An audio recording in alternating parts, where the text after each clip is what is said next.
Welcome to Meadowlarkers 76. I'm Howard Bryant. Amin Elhassan is here. Kate Fagan is not here. It's just the two of us. There's no mystery guest. There's no actually 2/3 makes a quorum anyway, so we're good, right? There's no mystery guest. There is a quorum, and there is a mystery guest. Actually, the mystery guest is the new studio I'm in. I'm in the new Meadowlark Studios in Miami. This is Studio 2, soon to be renamed Studio B, I believe. And I don't know That's if you can see original. behind me, but I got a great little backdrop with A great background, but I do have to say, as much as I like the background, I'm much more used to you having some form of Star Wars art behind you. I kind of like that. Well, I have some Star Wars art on my shirt. Well, you got the gear, exactly. You got the Death Star, the plans. You've got the grid, the targeting computer on the the targeting Millennium computer. Falcon. Yeah. That's right. That is it. Which, by the way, was a hunk of junk. But what can we say? That was it's part of the charm, wasn't it? It's like an old Chevy Caprice, right? Like, exactly. It's huge, but it has an emotional place in everyone's heart. Exactly. You have no idea what we're talking about today. This is a mystery crate within the mystery crate. Right. All I can say right now is I'm going to fire things off to you. I want you to respond however you feel like responding. The first thing I will say today is our honorary captains for Meadowlarkers 76 would be question number one for you. I mean, have you ever heard of the All-American Pro Football Conference? No, I cannot say that. The All-American Football Conference was formed in the 1940s, 1946, I believe.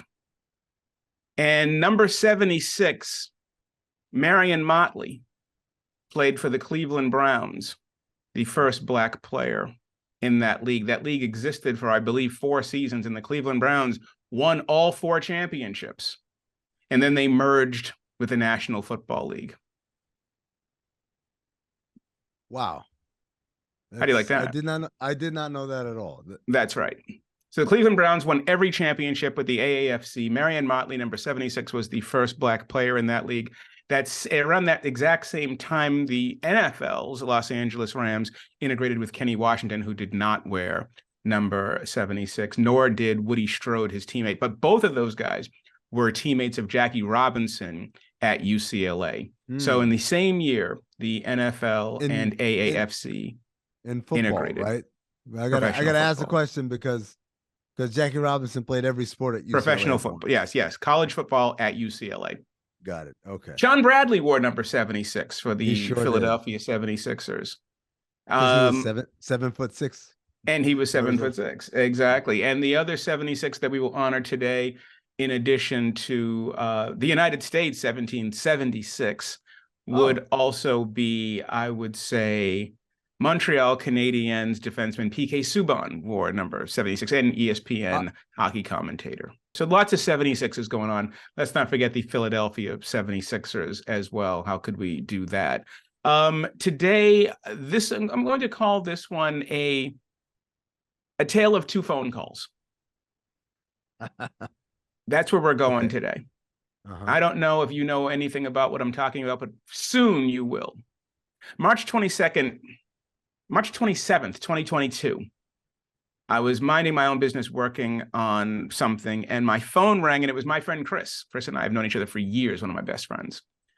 And he called me and he said, "Are you watching this?" And I said, "Watching what?" And he said, "Will Smith just slapped Chris Rock on national television." And I was like, "For real?" He said, "Yeah, on the Oscars. He just walked up on the stage and he slapped him dead in his face." So I turn it on, and here we go. In the days that followed, there were all kinds of conversations about the ethics and the morals and the merits and the demerits and the behavior of the slap, the story of the slap. I was surprised that there were many people that I knew who were adamantly pro-slap on this. Felt like, there was obviously a lot of people who weren't. Going back to that moment, how did you feel? Where did you fall? Were you pro-slap or were you anti-slap? Howard, this was the blue/gold dress of the modern What do era, you right? see? Do you see a blue dress or do you see Yeah. a gold dress? Do you see a gold dress? Same thing here. Do you see a justified slap or an unjustified slap? I'll be honest with you. My initial reaction, I don't mean gut in the moment. I mean, for the first 48 hours, solid staged social media event. Oh, you thought it was fake? Thought it was totally fake. I thought they were both in on it. I thought this was all a big joke. How do we get people to talk about us? You know, how do we get the conversation going? And just refused to believe. I thought Chris Rock was going to show up on the Red Table or whatever the name of that show is. That Will Red and Table Jada, Talk. Yeah, Red Table Talk. So I was fully convinced of that, right? And then as time wore on and I realized it was real, this should come as no surprise to people who listen to this program, fell on the side of the comedian.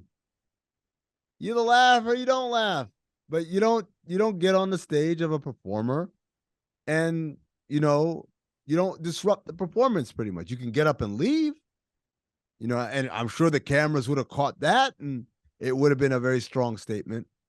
But I always side on this of the comedian. I'm always erring towards that because I believe jokes are inherently subjective, and what may not be funny to you may be hilarious to a lot of other people.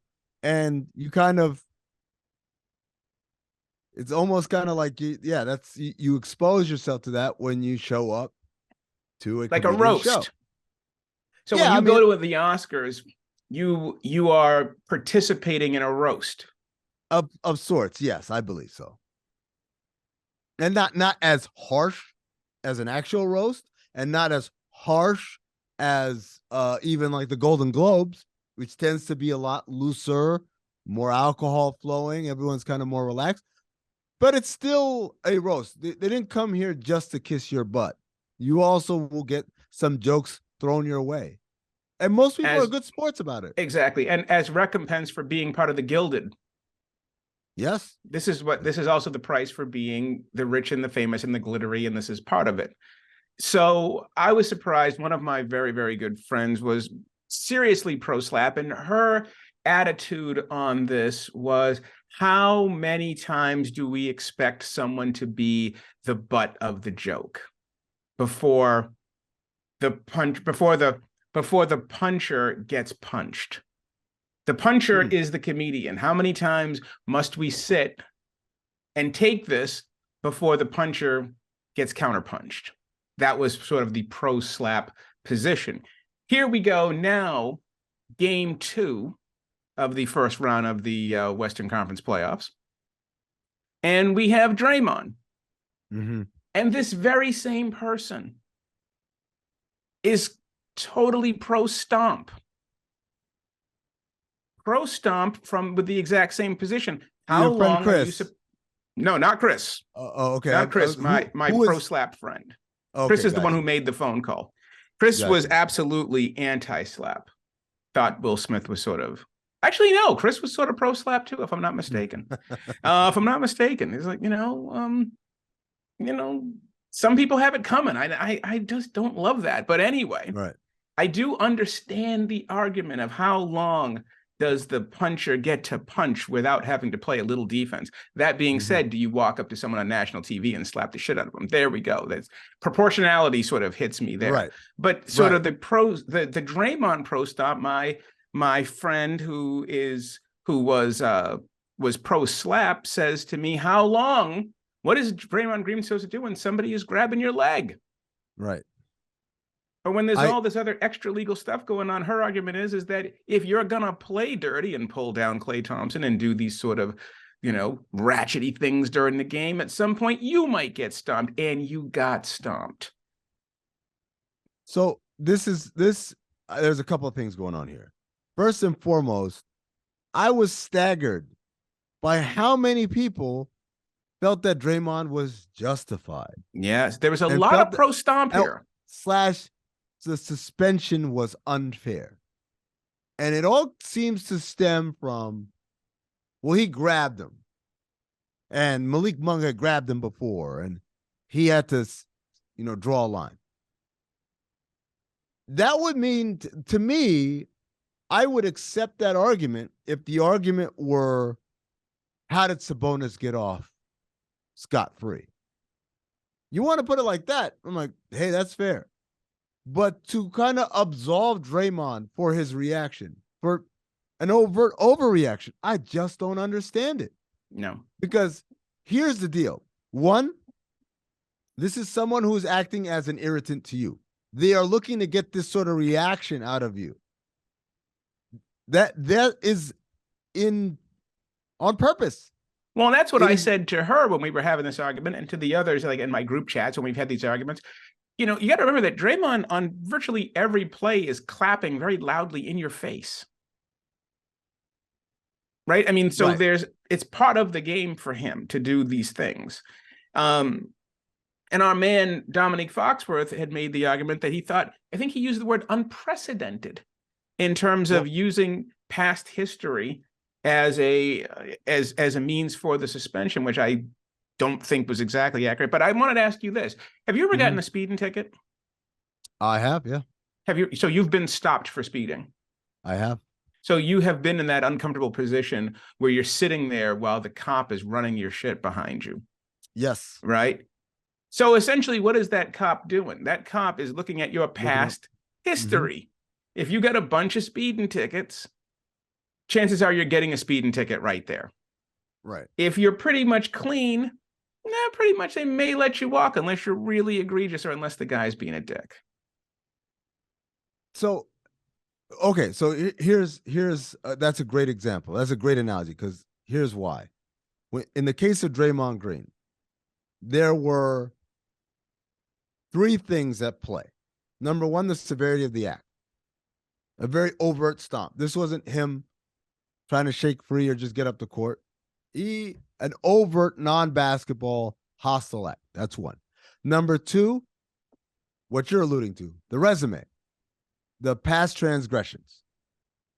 But the third part that seems to slip by all the pro stomp people, the anti-suspension people, is Draymond Green does it, gets ejected, does not leave, stands clapping, screaming at the crowd, obscenities, a crowd which, by the way, commissioner of the league's right there, right?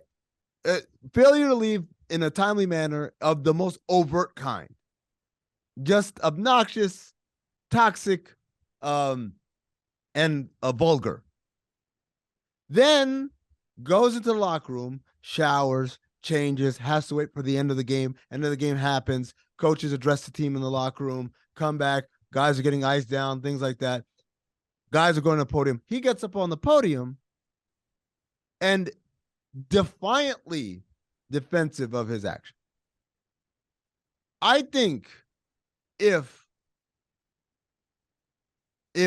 he had taken his ejection and walked out immediately, and if he had walked into that podium room and said, I've got to do a better job of controlling my emotions, still say all he wanted to say about getting his leg grabbed, and I just felt like the refs weren't doing anything, and I had to take matters in my own hand, but I've got to be better about this. It's a playoff series. We're down 1-0. I left my team. If he had just sounded conciliatory or remorseful or in any sort of way, I think he could have escaped that with a fine.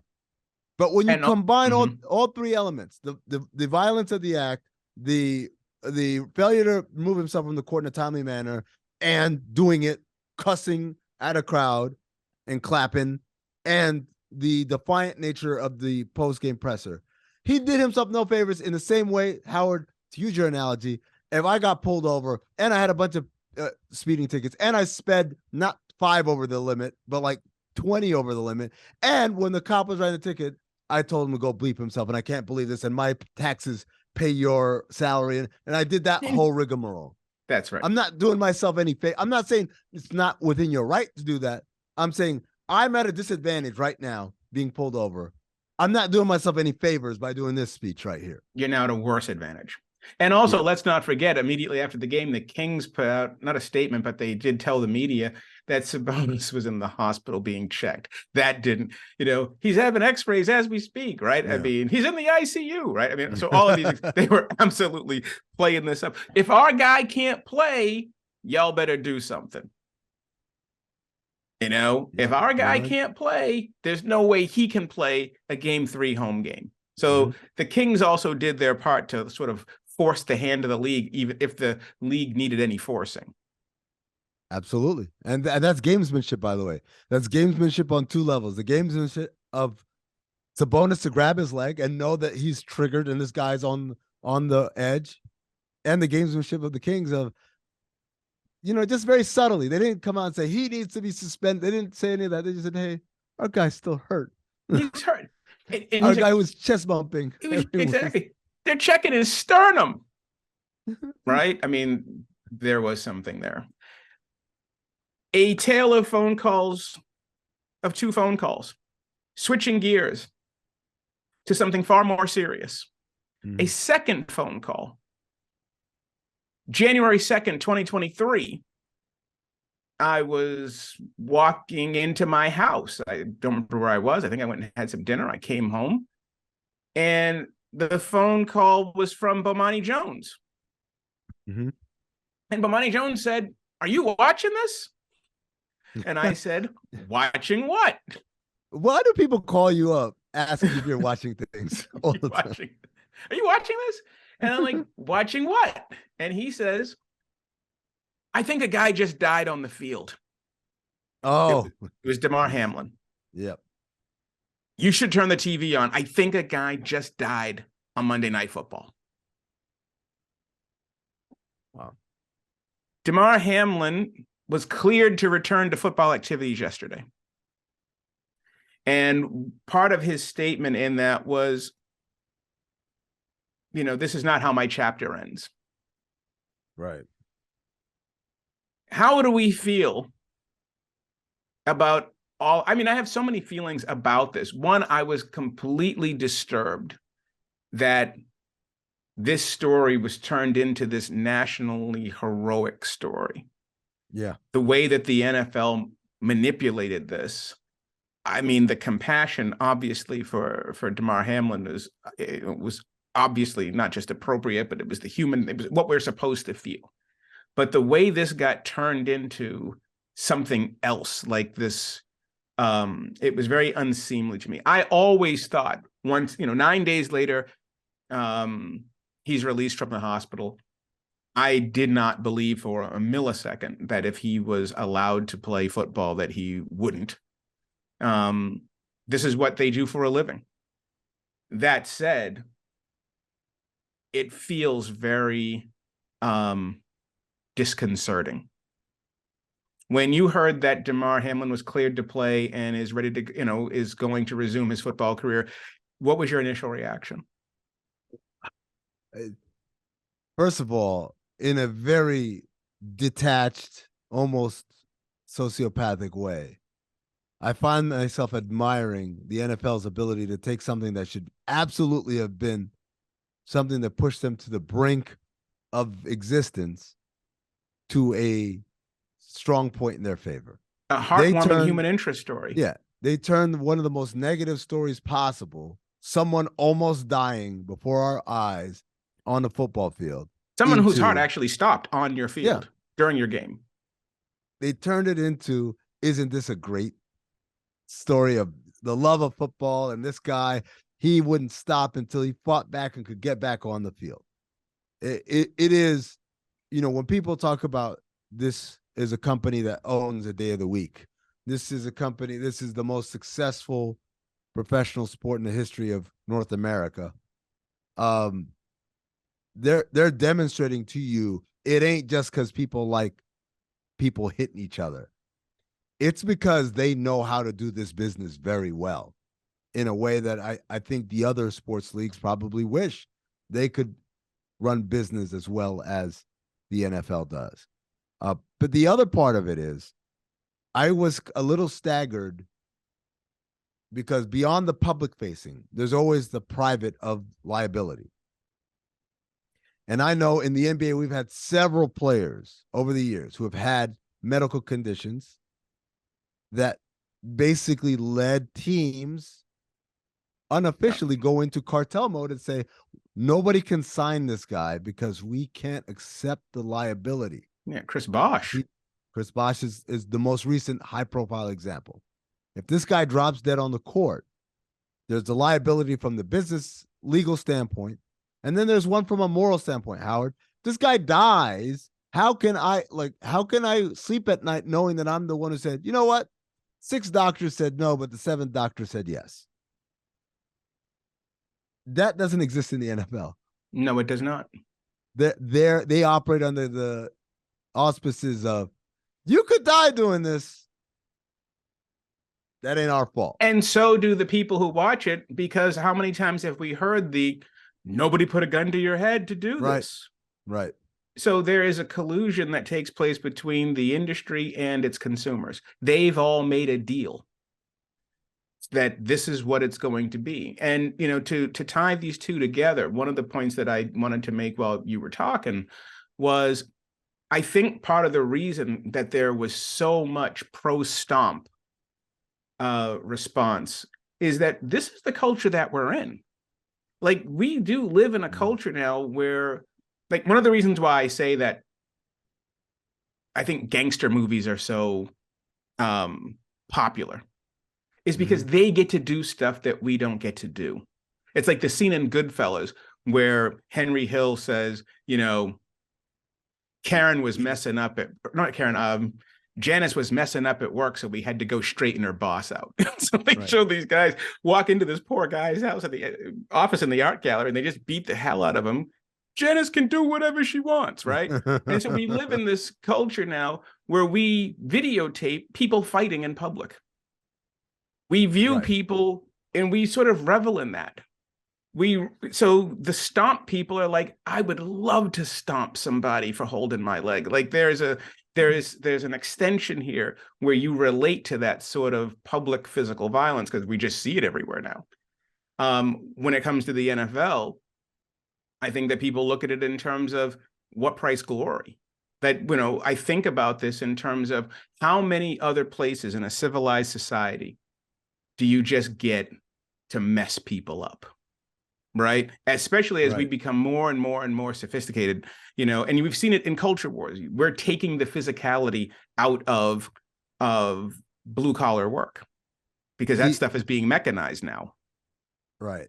And so therefore,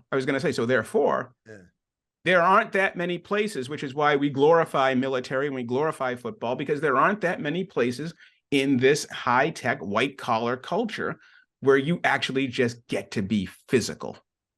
The line from Goodfellas that I thought of was, it was Henry Hill narrating, and he said, for us to live any other way was nuts. There's nuts. Goody good people who worked shitty jobs for bum paychecks and took the subway to work every day and worried about their bills were dead. They were suckers. They had no balls. If we wanted something, we just took it. If anyone complained twice, they got hit so bad, believe me, they never complained again. That is the fantasy, the American fantasy. That's right. To live that life, to not be on a subway worried about bills. No strap hanging. I'm no strap hanger.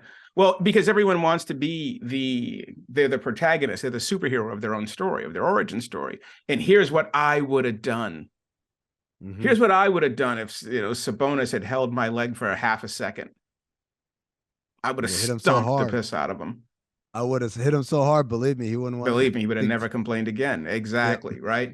So these things are, you know, they're not exactly linked, but they are linked in that the response, you know, the shock of, are you watching this?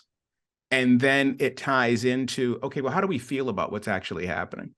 And I, you know, if you're a Damar Hamlin and you're 24 years old, this is your career. This is what you do. Of course you want to go back. But, you know, but I wonder, is that conversation, I tend to doubt it, is that conversation taking place in the NFL right now, where somebody said, you really shouldn't do this, or we have advised you not to do this? It'll be interesting to find out how all of that plays out, because right now it has been massaged into him being the superhero of a story when really it's one of the scariest things any of us have ever seen in our lifetimes. The last thing I'll say on this, Howard, is Dominique told a story when he was down here about he wanted to be a computer science major, I believe, in college. But the team basically told him, hey, all the computer science labs are during practice, so you can't be that major. So they pushed him towards a major that was more amenable to the schedule, which was American Studies, right? American Studies. So he goes, he plays, he makes it to the NFL, and he's playing, and he's made, good money for the regular citizen, but not retire on this money. Like, he's made a few $100,000, and he finds himself in either his third or fourth year in a contract year. He's the third string guy in Atlanta, and he's thinking to himself, I've made a terrible mistake, because at every opportunity I could have been a well-rounded human being with employable skills.